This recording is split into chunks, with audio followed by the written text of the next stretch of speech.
Pois é, era de se imaginar que numa empresa de luta livre a gente teria algumas rivalidades que ficariam muito intensas ao ponto de os caras ou as lutadoras acabarem levando pro pessoal e odiando aí seus rivais, mesmo na vida real, né? É sobre isso que eu quero falar com vocês aqui hoje, né? Por quê? Qual que é a grande motivação? Recentemente eu tava acessando lá a página Zoeira of WWE, muito boa inclusive, né? Não sei se é WWE West, acho que é WWE. E lá ele legendou uma entrevista que o Daniel Bryan estava dando, falando a respeito lá de um segmento que ele teve com o Miz no passado. E falando ali sobre isso, ele acabou revelando também que os dois se odeiam demais. Se odeiam de verdade. Ele e o Miz, o Mike, né, que é o nome do Miz. Apesar de se respeitarem, né? E aí eu acho que é aqui a motivação que eu tô tendo para fazer esse vídeo, né? O Miz, ele foi meio que o treinador ali do Daniel Bryan naquele antigo NXT, não sei se vocês lembram lá, um dos primeiros, que era uma espécie ali de temporada, reality. Aí cada um tinha meio que seu mentorzinho. O Miz tentou guiar o Daniel Bryan, né? Só que depois ali o Daniel Bryan, quando vai pro main roster, ele segue outro rumo, diferente do rumo do Miz, rivaliza com o Miz, derrota o Miz, né? Supera ali então o The Miz. E sempre ficou meio que essa rixa entre eles, né? E realmente eles tomaram caminhos diferentes. O Miz virou ali um superstar, na verdade já era, já.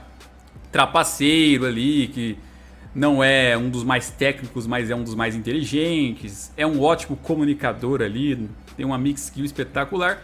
O Bryan, pelo contrário, é um cara ali mais técnico, corajoso, que é muito mais lutador do que entertainer, então fica aí a diferença entre eles, né?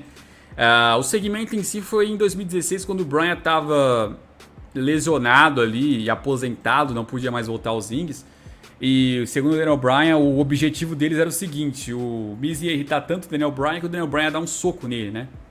E acabaria se demitindo ali na sequência do cargo de GM que ele tinha, né? Ia ser mais ou menos uma storyline assim, lá naquele programa Talking Smack.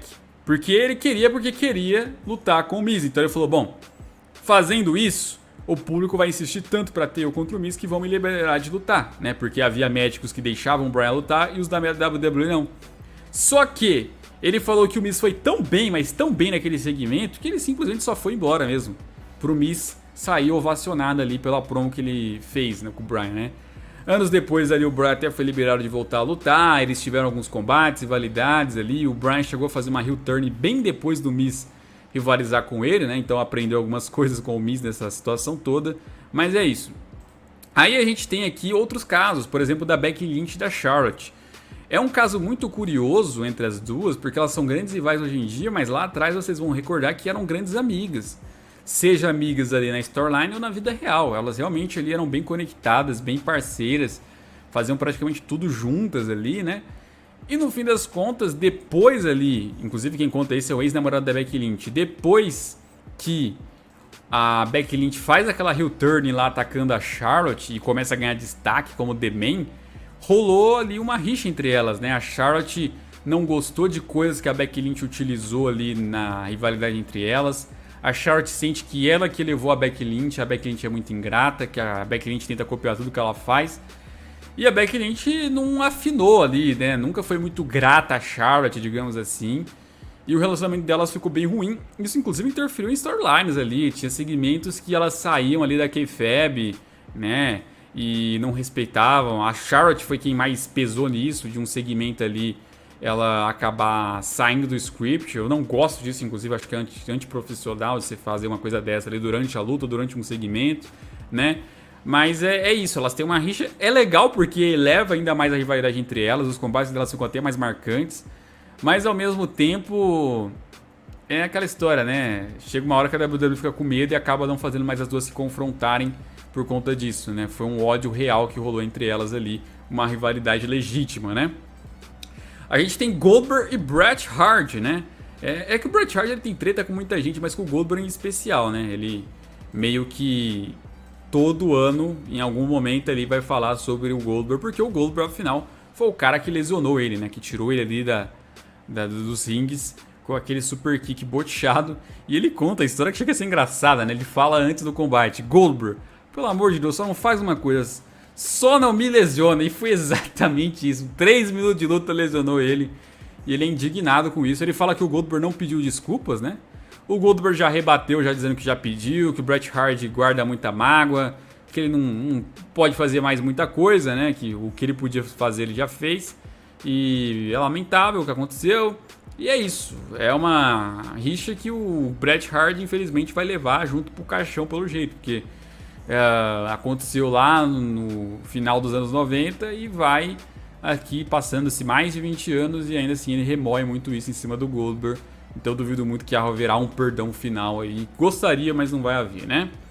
A gente tem o caso do CM Punk e do Ryback. É que assim, a gente tem o caso do CM Punk e todo mundo, né? Tem um vídeo, inclusive, aqui no canal que eu falo sobre todas as tretas aí que o CM Punk já teve, né? Ao longo da carreira, pra mostrar aí que o Ryback não é exclusividade. Mas eu coloco o Ryback aqui porque foi algo que a gente viu mais explícito ali, né?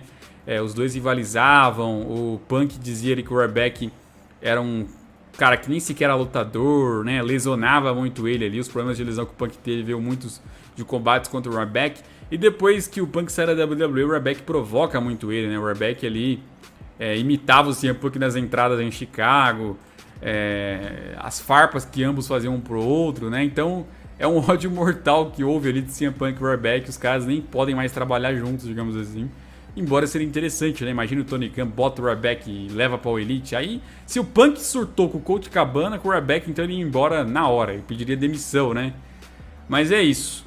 E aí, temos um caso aqui também do Seth Rollins e do Matt Riddle, né? O Seth Rollins e o Matt Riddle também eram caras ali que se odiavam até mais antigamente, né? Porque o Riddle acabou meio que comprando uma briga da sua ex-mulher, uma das, né? Que havia feito comentários indelicados sobre a Becky Lynch nas redes sociais, né? E ele meio que ficou do lado dela na época. E o Seth Rollins, por ser marido da Becky Lynch, comprou a briga da esposa também. E aí, por tabela, acabou meio que brigando com o Riddle ali também, né? Meio que não se gostavam, não queriam trabalhar juntos. Aí depois rivalizaram, o Seth Rollins colocou a vida pessoal do Riddle também aí na storyline, falando sobre o divórcio que o Riddle teve e tal. Isso pesou um pouco mais, né? Não sei como tá o relacionamento deles hoje em dia, se eles pelo menos se toleram, né? Pelo menos foram profissionais durante os combates, né? Foram até bons combates que eles realizaram. Mas são caras que também não se bicam aí na vida real. Dentre outros casos, eu peguei aqui 5 que eu lembrei aí de casos recentes, mas há vários outros aí. O Punk, igual eu falei, dá pra colocar uns 11, 12 caras que ele já brigou no wrestling. O Rollins já teve tretas, por exemplo, com o Will Ospreay também aí, pesadas em redes sociais. Outras super estrelas que já se desentenderam, por exemplo, a Paige com a Lana já rolou, a Charlotte com a Sasha Banks, né? Então, há vários e vários casos diferentes também que a gente pode ir relembrando com o passar do tempo.